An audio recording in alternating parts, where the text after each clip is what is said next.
مصطفى فرحان ربيبري دستا پرورده هریما جزیره جبو اف کنگره گیرول دار کتیه براستی کنگره کی داستا خی ثقافی د باش پیش کتیه ام هول بدن وک تشتي گویرو گفتگوی گدوان جوات چه دبن سمینری گدوان جوات دلدار کتنم ام کاربن جوان سميرا سود بگرن و ام هم کاربن دبستان خود د جیانا خود کاربن بجیبیرن استخذ ابراهیم هفسرک زانیگه ها کوبانی و کنزانن هوری رو رو جدیه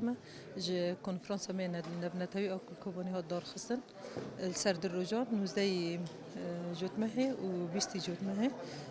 بس به حیانها ام بین جارنا پرگرینگ هاتنا نقاش کردن یک جوان سر ذکاء اصطناعی پیگانی نوید ام بین دوار پداگوژی و پرورده دا و هیروجی ساعت سه راب داوید به و باورنامه حاضر بونه جی کسین بشدار وی تبلاف کرن آرمان جامعه که عمل دویه به کنفرانسه به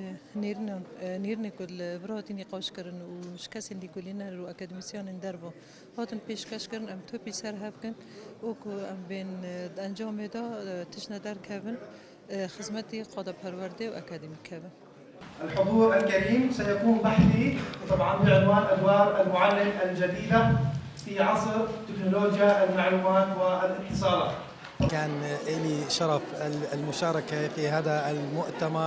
المؤتمر التربوي الدولي الأول في هذه الجامعة.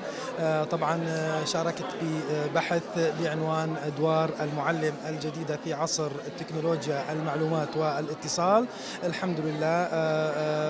إن شاء الله يكون هذا البحث نتائجه بتفيد المنطقة، بتفيد المجتمع، بتفيد إقليم شمال وشرق سوريا. بتمنى لهذا المؤتمر النجاح وتحقيق الأهداف المرجوة منه، وإن شاء الله نكون